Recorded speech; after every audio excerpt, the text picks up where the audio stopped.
Hello everyone, good morning to all of you. Welcome to current affairs logics. Friends, morning हो गई है। मैं आप सभी के लिए लेके आ गई हूँ आज का डेली करंट अफेयर्स का इंपॉर्टेंट सेशन, जिसमें हम कवर करेंगे 31 अक्टूबर के सभी मोस्ट इंपॉर्टेंट क्वेश्चंस। तो डेली करंट अफेयर्स के साथ साथ मैं आपको स्टडी जीके का भी कुछ इंपॉर्टेंट टॉपिक करवाती हूँ या कुछ क्वेश्चंस करवाती हूँ जो हमारे एग्जाम के लिए इंपॉर्टेंट हैं। लास्ट में आप सभी के लिए इस वीडियो सेशन में 2 जो हैं टेस्ट क्वेश्चंस दिए गए हैं। आप सभी प्लीज़ उनके आंसर हमें कमेंट बॉक्स में ज़रूर लिखें। और फ्रेंड्स, इसका पीडीएफ आप लोगों को हमारे टेलीग्राम से मिल जाएगा, करंट अफेयर्स लॉजिक्स। लिंक आपको डिस्क्रिप्शन बॉक्स में दिया गया है। सो फ्रेंड्स, आज है Diwali. So wish you a very happy Diwali. इस दिवाली जो है आपको बहुत ज़्यादा जो है प्रॉस्पेरिटी मिले, बहुत ज़्यादा हैप्पीनेस मिले। आप और आपकी फैमिली बहुत अच्छे से दिवाली को सेलिब्रेट करें और आपकी लाइफ में यूं ही खुशियाँ बनी रहें। हम इसी तरह आप सभी के लिए प्रे करते हैं। तो अच्छे से दिवाली सेलिब्रेट करें, सेफ़ तरीके से मनाएं, अपनी फैमिली के साथ अच्छे से सेलिब्रेट करें। तो आइए फ्रेंड्स, इसी बहुत अच्छे से शुभ अवसर पर शुरू करते हैं आज की ये क्लास।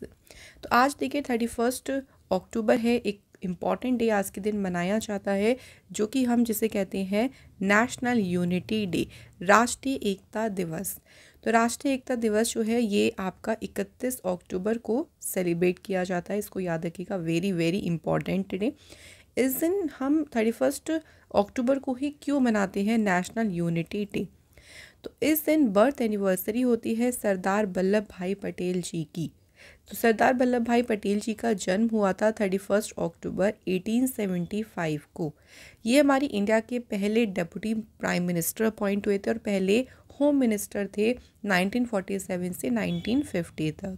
तो इनके बर्थ एनिवर्सरी के दिन मनाया जाता है नेशनल यूनिटी डे।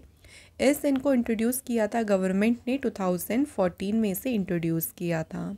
इस बार इनकी 147th बर्थ एनिवर्सरी मनाई जा रही है। सरदार वल्लभ भाई पटेल जी को iron man of India, Hindi में कहते हैं लौह पुरुष, लौह पुरुष के नाम से जो है इनको जाना जाता है। इसके अलावा इनके एक स्टैचू भी है जिसे हम स्टैचू ऑफ यूनिटी कहते हैं, जो कहाँ पे है, गुजरात स्टेट में है। इन्हीं के सम्मान में जो है ये स्टैचू बनाया गया था। इस स्टैचू की हाइट कितनी है? 182 मीटर। इसको डिज़ाइन किया था किसने? राम वी सुतार ने। वुमेन ऑफ बारदोली जो है, उन्होंने जो है इन्हें सरदार जो है वल्लभ भाई पटेल जी को, हम जो सरदार वल्लभ भाई पटेल जी कहते हैं, जो सरदार की उपाधि जो है इनको वुमेन ऑफ बारदोली जो है उन्होंने ऑनर किया था। तो ये क्वेश्चंस ये याद रखिएगा, वेरी वेरी इंपॉर्टेंट पॉइंट्स। चलिए नेक्स्ट क्वेश्चन की बात करते हैं। अगला क्वेश्चन है, which country becomes second BRICS nation after India to reject China's belt road initiative? Bharat के बाद चीन के जो बेल्ट रोड इनिशिएटिव चाइना ने शुरू किया था, इसे अस्वीकार करने वाला दूसरा ब्रिक्स देश कौन सा बन गया है? ब्रिक्स में देखिए, वैसे तो 5 नेशंस तो इसके नाम में ही है, लेकिन 5 और नए नेशंस ब्रिक्स में ऐड हुए थे। लेकिन हम इन 5 नेशंस की बात करें तो इसमें देखिए, पहले इंडिया ने जो है चाइना का जो ये बेल्ट रोड इनिशिएटिव है इसे जो है रिजेक्ट किया।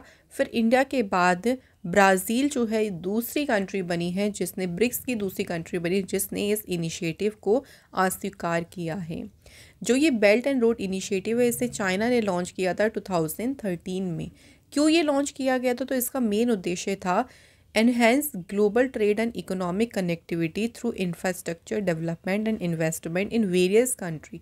अलग अलग देशों में बुनियादी ढांचे के विकास और निवेश के माध्यम से वहाँ पे वैश्विक व्यापार और जो आर्थिक संपर्क है उसको बढ़ाना।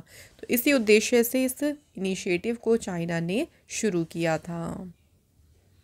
अगला क्वेश्चन देखिए, doctor Jitendra Singh has inaugurated the new campus of India's first bio manufacturing institute in which city? तो डॉक्टर जितेंद्र सिंह जो है उन्होंने किस शहर में भारत के पहले जैव विनिर्माण संस्थान के नए परिसर का उद्घाटन किया? तो इस नए इंस्टीट्यूट को जो है इन्होंने इनॉग्रेट किया है कौन सी सिटी में? मोहाली सिटी में। ये जो नया देखिए इंस्टीट्यूट ओपन हुआ है ना, इसका उद्देश्य क्या है? To streamline the journey from research to commercialisation. अनुसंधान से व्यवसायीकरण तक की जो यात्रा होती है, जो जर्नी है, उसको सरल बनाना जो है। इसके अलावा फैसिलिटेटिंग पायलट स्केल प्रोडक्शन, जो पायलट पैमाने पर उत्पादन होता है उसे सुविधाजनक बनाना, और मार्केट में जो भी देखिए नई नई इनोवेटिव एग्रीटेक सॉल्यूशंस आ रही हैं उनका समाधान प्रदान करना इस इंस्टीट्यूट का जो है वो उद्देश्य है, इस नए इंस्टीट्यूट को स्थापित करने का। नेक्स्ट क्वेश्चन है, what is the name of the campaign recently launched in India to raise awareness about dyslexia. So question है, देखिए डिसलेक्सिया के बारे में जागरूकता बढ़ाने के लिए अभी रिसेंटली भारत ने जो मिशन अभियान शुरू किया है उसका नाम क्या है। तो इंडिया ने जो कैंपेन शुरू किया है ना उसे नाम दिया है एक्ट फॉर डिसलेक्सिया।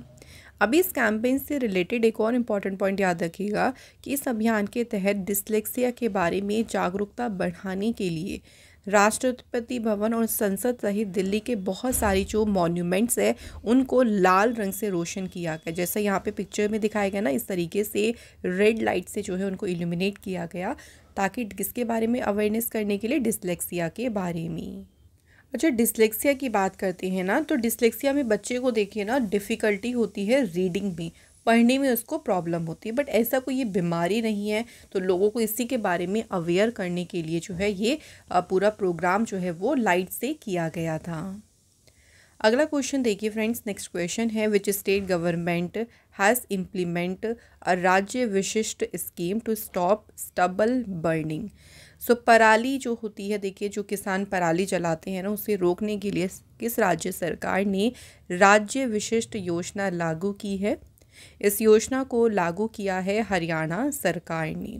अब इस स्कीम के तहत किसानों को जो है उनकी जो भी क्रॉप्स की जो रेजिड्यू बच जाता है, जो फसल का अवशेष बच जाता है, उसके प्रबंधन के लिए फाइनेंशियली उनको मदद करेंगे कि भाई आप इसको जलाने की जगह इसका कोई ना कोई और प्रबंध करें। तो पंचायतों मतलब उनको फाइनेंशियली इसके लिए मदद की जाएगी। ज़ीरो बर्निंग टारगेट जो है वो स्थापित किए जाएंगे पंचायत के द्वारा कि भाई हम ज़ीरो मतलब बिल्कुल भी पराली जो है वो नहीं जलवाएंगे। इस तरीके का ज़ीरो बर्निंग वाला जो टारगेट है वो लिया जाएगा। हरियाणा की बात कर लेते हैं, तो हरियाणा की फॉर्मेशन हुई थी 1 नवंबर 1966 को। कैपिटल है चंडीगढ़, सीएम है नायब सिंह सैनी, गवर्नर है बंडारू दत्तात्रेय। राज्यसभा सीट्स हैं 5, लोकसभा की हैं 10 और यहाँ पे असेंबली सीट्स हैं 90। हरियाणा से देखिए कुछ करंट अफेयर्स की बात करते हैं, तो हरियाणा जो है, हरियाणा कैबिनेट ने अप्रूवल दिया है आईटी सक्षम युवा स्कीम को। इसके अलावा इंडिया का जो पहला ग्रीन हाइड्रोजन प्लांट है स्टेनलेस स्टील सेक्टर में, इसे इनॉग्रेट किया गया हरियाणा के जिंदल स्टेनलेस लिमिटेड के पर। हरियाणा सरकार ने ही सवेरा प्रोग्राम शुरू किया था। हरियाणा सरकार ने स्टेट में जो भी हुक्का बार हैं उनको बैन किया। वन मित्र स्कीम यहाँ पे शुरू की गई थी। तो ये सब न्यूज़ याद रखेंगे फ्रेंड्स हरियाणा से रिलेटेड। अगला क्वेश्चन देखिए, the financial service institution bureau recommended Ashok Chandra for the position of MD and CEO of which bank. तो अशोक चंद्रा जो है उनको किस बैंक का एमडी सीईओ अपॉइंट किया गया है। तो फ्रेंड्स यहाँ पे हमारा सही आंसर है पंजाब नेशनल बैंक के एमडी सीईओ के पद पर अपॉइंट किया गया है अशोक चंद्रा को। पंजाब नेशनल बैंक की स्थापना हुई थी 19 मई 1894 को। हेडक्वार्टर इसका लोकेटेड है न्यू दिल्ली में। रिसेंट देखिए बैंकिंग सेक्टर के मैं आपको थोड़े से अपॉइंटमेंट रिवाइज करा देती हूँ। तो अभी देखिए एक्सिस बैंक के एमडी सीईओ पद पर रीअपॉइंट हुए हैं अमिताभ चौधरी। एचएसबीसी बैंक की सीएफओ बनी है कौन, पाम कौर, और ये फर्स्ट फीमेल सीएफओ बनी है एचएसबीसी बैंक की। JP Morgan Chase bank India की सीईओ बने Pranav Chawda. Chairperson of the board of National Pension System Trust, तो जो एनपीएस ट्रस्ट है उसके बोर्ड की चेयरपर्सन बनी है चित्रा जय सिम्हा। इसके अलावा फ्रेंड्स देखिए बंधन बैंक के एमडी सीईओ कौन बने हैं, Parth Pratim Sengupta. Next question, who has been appointed as a chairman of the airport authority of India. भारतीय विमानपत्तन जो प्राधिकरण है उसके अध्यक्ष कौन अपॉइंट हुए हैं। Answer is Vipin Kumar. ठीक है, विपिन कुमार अपॉइंट हुए हैं एयरपोर्ट अथॉरिटी ऑफ इंडिया के चेयरमैन।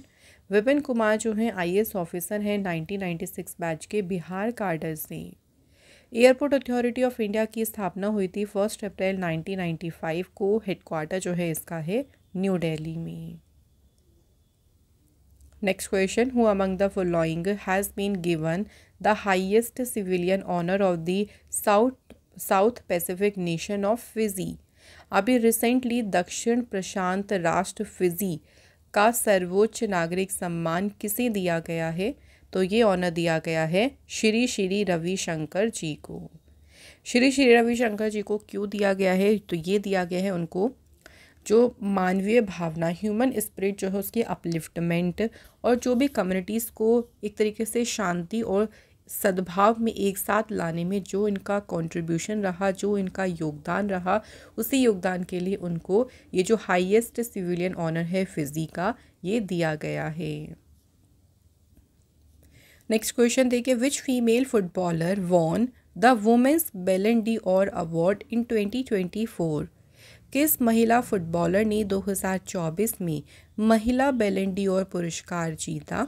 तो ये पुरस्कार किसने जीता है? Aitana Bonmati. सो महिलाओं में तो देखिए किसने जीता है? एताना बोनमाती ने। अब यहाँ पे हमें मेंस का भी याद रखना है। तो अगर बात करें मेंस कैटेगरी में किसे मिला है ये अवार्ड? मैनचेस्टर सिटी के मिडफील्डर रोड्री। ठीक है, मेंस में रोड्री एंड वुमेन्स में याद रखेंगे एताना बोनमाती। दोनों इंपॉर्टेंट है, कोई सा भी आ सकता है। तो फ्रेंड्स यहाँ पे हमारे कंप्लीट हो गए हैं क्वेश्चंस करंट अफेयर्स के। अब हम बात कर लेते हैं कुछ स्ट्रैटेजी के क्वेश्चंस के बारे में। तो देखिए आज हमारे क्वेश्चंस क्या क्या है। Largest cricket stadium in India. India में सबसे बड़ा क्रिकेट स्टेडियम कौन सा है? तो वो है फ्रेंड्स नरेंद्र मोदी स्टेडियम या सरदार वल्लभ भाई पटेल स्टेडियम पहले इसका नाम था, और ये गुजरात में है। हाईएस्ट बैटलफील्ड इन इंडिया कौन सा है? सियाचिन ग्लेशियर। इंडिया का लार्जेस्ट गुरुद्वारा, सबसे बड़ा गुरुद्वारा कौन सा है? गोल्डन टेम्पल अमृतसर में है। Longest lake in India, Bharat की सबसे बड़ी लेक कौन सी है? वेम्बनाड लेक, जो कि है केरल में। Largest populated city in India, India की जो है कौन सी सिटी है जो सबसे ज़्यादा पॉपुलेटेड है, यानी सबसे ज़्यादा जनसंख्या वाली city? Mumbai. Largest river island, ये है माजुली आइलैंड, और ये कहाँ पे है? असम स्टेट में। इसके अलावा देखिए लार्जेस्ट मॉस्क कौन सी है? सबसे बड़ी मस्जिद है जामा मस्जिद, जो कि है दिल्ली में। लार्जेस्ट जूलॉजिकल गार्डन, ये है अरिगनार अन्ना जूलॉजिकल पार्क, और ये कहाँ है? चेन्नई तमिलनाडु में। इसके बाद देखिए लार्जेस्ट सेलाइन वाटर लेक, जो है चिल्का लेक, और ये है कहाँ पे? उड़ीसा में। द टॉलेस्ट डैम, इंडिया का सबसे टॉलेस्ट डैम है टिहरी डैम, ये भागीरथी रिवर पे बना है, और ये उत्तराखंड में है। द लॉन्गेस्ट रेलवे प्लेटफॉर्म, सबसे बड़ा रेलवे प्लेटफॉर्म जो है ये है गोरखपुर रेलवे स्टेशन, और ये कहाँ पे है? उत्तर प्रदेश में। तो इस तरह के क्वेश्चंस भी ना कई बार एग्जाम में देखे गए हैं, पूछ लिए जाते हैं डायरेक्ट। तो कंप्लीट हो गए स्टैटिक के क्वेश्चंस भी। चलिए अब रिवीजन कर लेते हैं कल के करंट अफेयर्स का। पहला क्वेश्चन है देखिए, किसने 6th ACC men's emerging teams Asia cup 2024 का टाइटल जीता? तो ये टाइटल किसने जीता है? अफगानिस्तान ए। अगला question, how many medals were won by the India para badminton players at the Japan para badminton international 2024? तो भारत के पैरा बैडमिंटन खिलाड़ियों ने टोटल 24 मेडल्स जीते हैं, जिसमें 6 जीते हैं गोल्ड मेडल, 9 जीते हैं सिल्वर, और 9 ही जीते हैं ब्रॉन्ज मेडल। नेक्स्ट क्वेश्चन, विभव कुमार तालुकदार, इनको अभी हैरी मेसल अवार्ड मिला है। He is from which state of India? तो ये इंडिया के कौन से स्टेट से हैं? असम राज्य से। Which bank has been recognised as the best bank in India for 2024 by the global finance magazine of the US? Bharat में सर्वश्रेष्ठ बैंक के रूप में मान्यता दी गई है स्टेट बैंक ऑफ इंडिया को। In which state was country's first writers village inaugurated? देश का पहला राइटर्स विलेज किस राज्य में खोला गया? Answer is Uttarakhand state. What are the name of the 2 indigenous petrol vessel जिसे रिसेंटली लॉन्च किया है इंडियन कोस्ट गार्ड ने? तो जो 2 स्वदेशी गश्ती जहाज लॉन्च हुए हैं उनके नाम हैं अदम्य और अक्षर। Who flagged of run for unity? तो नई दिल्ली में आयोजित रन फॉर यूनिटी को किसने हरी झंडी दिखाई? Answer is home minister Amit Shah ने। सो फ्रेंड्स कंप्लीट हो गए हमारे यहाँ पे सभी मोस्ट इम्पॉर्टेंट क्वेश्चंस। अब फ्रेंड्स कल के टेस्ट क्वेश्चंस की बात करते हैं। पहला क्वेश्चन था कौन से टेम्पल को ब्लैक पेगोडा टेम्पल भी कहते हैं, तो वो है हमारा सन टेम्पल जो कि आपका है उड़ीसा में। इसके अलावा लॉर्ड वेंकटेश्वरा टेम्पल कहाँ लोकेटेड है, तो ये टेम्पल है आंध्र प्रदेश में। So thank you very very much, आप सभी ने हमें क्वेश्चंस के आंसर बिल्कुल सही दिए हैं और आज हमने कमेंट रखे हैं Ashish and Prashant, thank you very much. अब फ्रेंड्स इसी तरह से आज के देखिए टेस्ट क्वेश्चंस की बात करते हैं। पहला क्वेश्चन है उदयनिधि स्टालिन जो है ये किस स्टेट के डेप्यूटी सीएम जो है वो अपॉइंट हुए हैं। ठीक है फ्रेंड्स, तो पहला क्वेश्चन इसका आंसर बताइएगा। अगला क्वेश्चन है कि सेक्टर को रिसेंटली ऑनर किया गया है दादा साहेब फाल्के अवार्ड से। ठीक है, ये दूसरा क्वेश्चन है, इसका आंसर आप मुझे कमेंट बॉक्स में लिखिएगा। तो यहाँ पे आज का हमारा इंपॉर्टेंट सेशन कंप्लीट होता है फ्रेंड्स।